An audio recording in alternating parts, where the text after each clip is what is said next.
All this fruit bear from these evil seeds, keep on spider webbing and the evil deeds, trying to kill them all, it'll be like pulling weeds. Some are open creeds of a dying breed. For principles that I don't compromise, I was vilified by a lesser kind. When the money high, it'll make you blind. When the money down, you can see the signs. I was challenged by trying to find a line with a love and hate kind of coincide.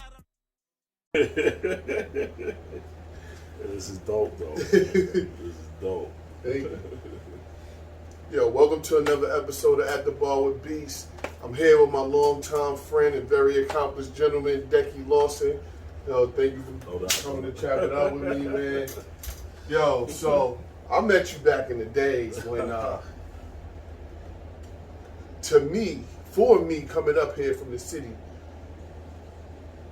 you was like a legend already in so many sports. Like you had. Talk to me. How was it coming up in Albany in the sports world, man? What sports did you play? Well, I was blessed to be able to play multiple things. Playing football, baseball, basketball, bowling as well. To be able to do so many different things, you know, it was just a blessing. Something that the family was doing already, and you know, we have no choice but to fill in, follow the lead of our relatives. And you was good at all of it? Talk about it.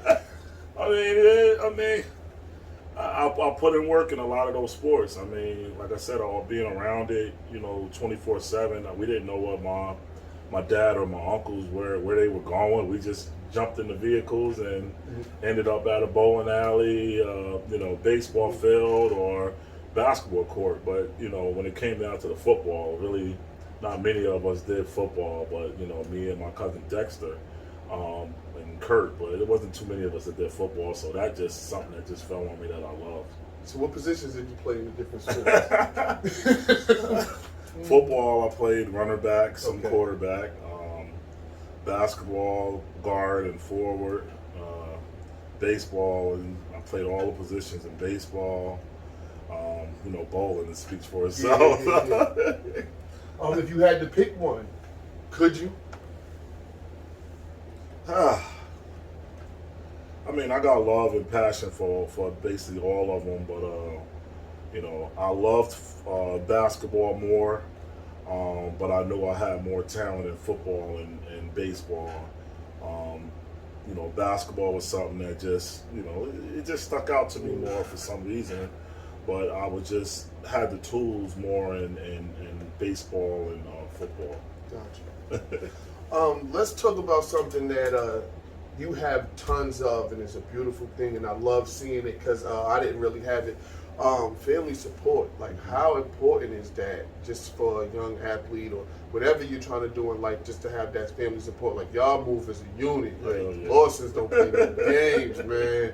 You know, how is that? I mean, like I said, it's a blessing to be able to have my family support on everything that I do, you know, with the band, and my athletics.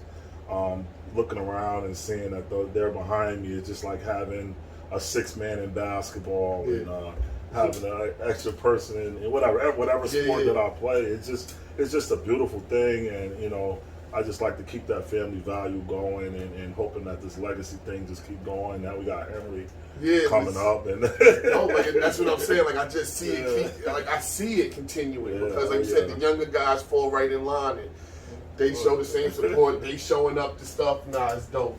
It's a beautiful thing, man. So I remember that you could sing, right? But I leave and I come back and it's a whole group, y'all out here stepping, y'all fly. How did that come about? How did you end up with a group, a band? Well, people really don't know. The first group that I was in was it was me, my brother, Corey Ellis, you know, the councilman president. We were a gospel group, actually, and my Uncle Jesse as well. We were a gospel group, and then you know we came up and you know, I always wanted to have a group format. So when I got to high school, you know, we formed Ashanti back in high school, and you know, we were traveling around with, you know, different variety of celebrity groups and stuff like that, and doing our thing in the Capital District. I stepped away from it for a while and did the gospel thing, which I still do as well. Jumped into Intervision. You know, still in the Intervision right now in various gospel groups. But, you know, R&B has something on me too, so obviously I had to form Legacy. And we're still kicking, you know, got a show in Syracuse this weekend. Last weekend we were down in Lost and Found. It was great to have the support. Oh man, that was amazing. That energy in there was crazy. Yeah, so if you guys are not doing anything this weekend, come on out to Syracuse. We're rocking out at the Just Some Lounge. It's like a BB King lounge, Just Some Lounge in Syracuse, New York. Copy. No, that's dope, man. Oh man. So as far as the members of Legacy right now, how many members is it? Who are the guys? Who are they? I mean, C Sharp, who's been there with me from day one. And then we have Jamel Lorick, who's lives in Syracuse, who comes to all of our shows from Syracuse. Oh, that's fine. And then we have our new member, Kurt Williams. We call him No Shirt Kurt. You know, he always walking around with no shirt on. So he's the new members. You know, the older guys always come back and fill in whenever they back in town. Because you got Horace who lives in Virginia. Okay. You know, TK is still around. These are the founders of the group. You know. The foundation, so we're still all connected. No matter that's what, great to hear. You know, and you know, we're just gonna keep it pushing. What's the biggest crowd you've ever sung in front of? Well, I mean, we have done so much, man. Yeah. We did the Pig Out, which was like 4,000 people. When I was with the other group, Solid Smoke, we opened up for Chico DeBarge, Angie Stone, David Hollister, you know, when they were having the shows at the Palace. Yeah. So I don't know if it was 4,000 people in the Palace, but crazy. And then I did with the Chronicles band, we did the Live at 5. And I didn't know how many thousands of people was at that show. It was the tribute to Earth, Wind and Fire that we did, which was a lot of people. Yeah, man. So, that was so I asked you that because I was wondering, like, did growing up playing sports in front of big crowds, did that kind of prepare you for singing in front of big crowds? Or is it a completely different thing? Everybody know that playing, for Albany High School, I mean, that's a stage. That's a stage right there. You know, usually if you could perform in front of the Albany High crowd, you could perform anywhere. So the Albany High crowd has definitely prepared me for the stuff. Pressure times and basketball games. Yeah. You know, Albany High has definitely, you know, prepared me for that part. Copy. So let's talk about your political run. What was that? The fifth ward. What made you take that leap, and how was it? I mean, it was a great experience. I mean, it was a lot of work. Now, you know, realizing that it was so much work to walk the streets, even though I'm out there every day, but walking those streets every day and you know, talking to people that you didn't even know that was in your community. You know, just walking and talking every day was, you know, bodies aching just like you was in a football game or something after that. I mean, but it was such a great experience. You know, ain't no telling what I might do in the future. Yeah, you know, I was going to ask you if you plan to run again. Yeah, you know that was coming. You know, a lot of people has been, you know, hitting me up and calling me to run again. I don't know. You know, right now I'm just going, you know, let God lead me to, you know, whatever endeavors that He has for me. Right now, I'm enjoying my stuff that I'm doing right now, influencing these youths, trying to leave my legacy in the hands of some other people. As you can see, I'm starting to fall back a little bit, not as much, but I'm trying to point people in the right directions to take over things. Trying to empower people. Yes. Nah, I get it.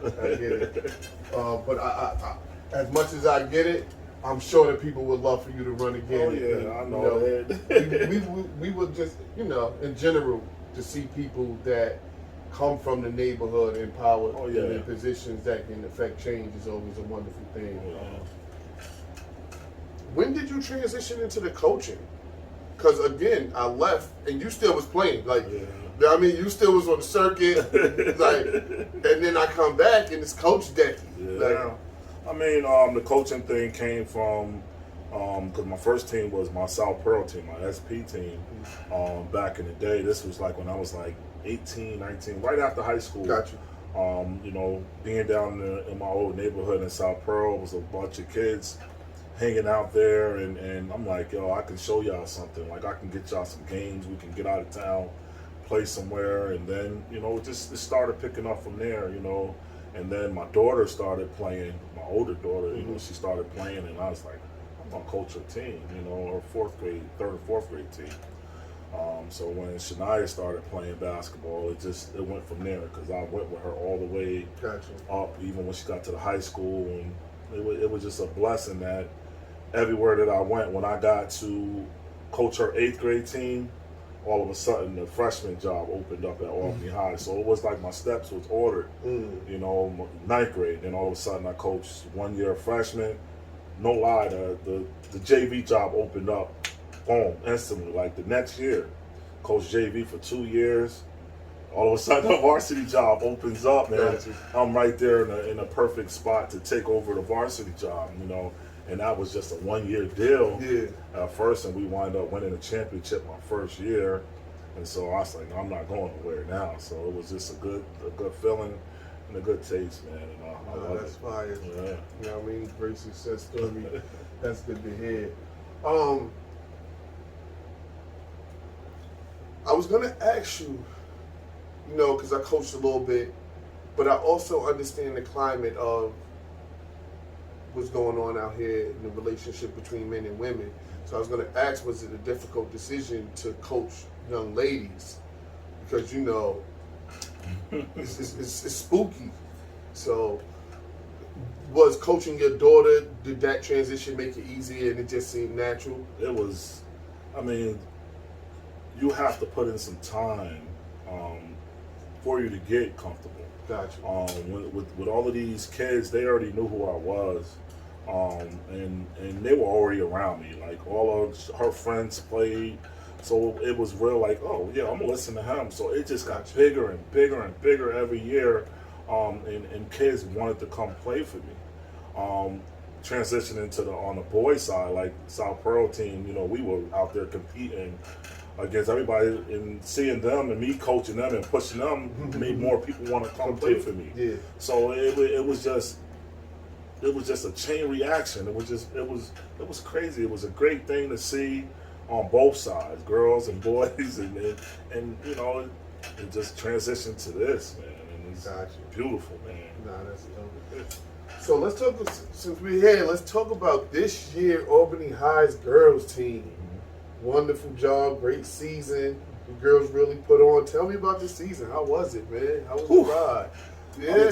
I'm gonna tell you, the end was great. I'm gonna say that it could have been better, but if anybody, I wish we could have had a documentary of where we came from. Gotcha. You know, to start the team with 8 girls. I had 8 girls. Some games, you know, having those girls that would run through a wall for you, I already knew what they would bring to the table, but I was just thinking of the time to bring them, like to snatch them. I didn't want them to have, I wanted them to still have fun, and I didn't want to really bring them into that, oh man, we gotta play for I didn't want to do that. So it was like, oh man. So at the point when I called them and I needed them, those girls stepped in that role, and the whole team just transitioned to another. It was a beautiful thing defensively. Yeah. Defensively, where I like is defense, you know, and I preach defense, and those girls already know.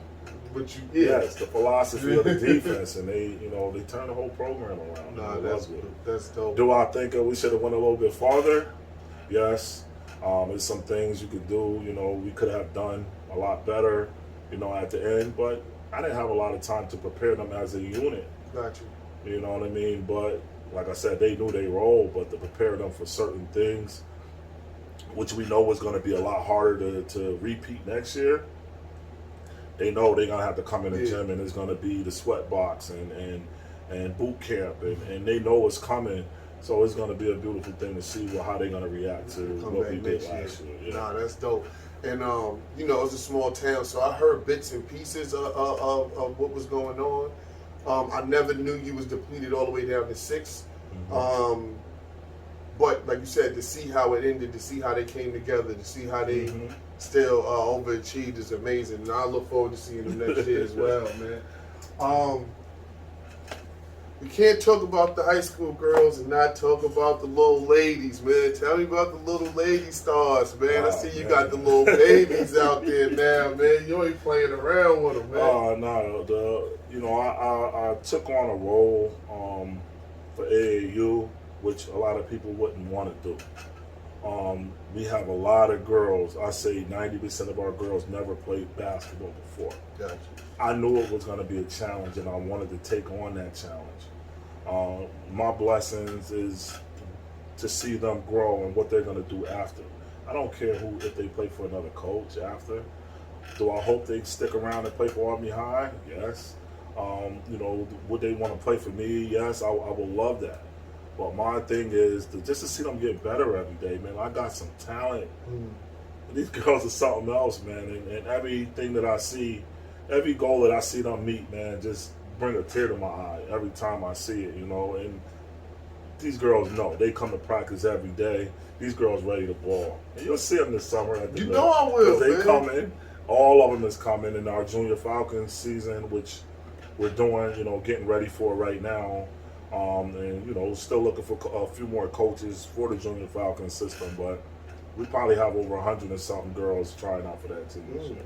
Nah, that's a great testimony right there, you know. Yeah, so since you mentioned it, before you go, you know, I gotta have you talk about this summer. What can we expect this summer down at the Hill, man? Auburn Hill, man. Well, we already know the T-ball league has started, and Flay is doing a great job. Him and Marche is doing an awesome job down there with the T-ball. You know, I got the women and I got the men. You know, and then we got the basketball league starting from 4 years to 18. So right now, as you see, we focused on families, not just a certain. Everybody always say kids. If you go down south, go down to Atlanta. The mothers is doing something, playing kickball, softball. The fathers is playing basketball, kickball, softball. The kids is mostly playing basketball. So everybody's doing something, and everybody's supporting. They got the family shirts on, and if people don't understand that, we're not used to that around here, really. But now that's what we're getting at right now. Oh yeah, we're gonna get to that and keep these kids off the streets and try to make everybody occupied. Yo, so if you haven't been, yo, I'm telling you, it's a good time. I spent a lot of my summer down there. Come watch some men's softball league. The women play softball. Like you said, the kids playing basketball. You got the kids T-ball down there. So come on down to Auburn Hill, man. Enjoy yourself, man. Yo, once again, Deck, I thank you for chopping it up with me, man. Yo, appreciate it, man. Yo, Decky Lawson, check them out. Albany High girls, check them out. Auburn Hill Park, come on down there. Hope to see y'all this summer. Yo, we out. Appreciate it, bro. Yo.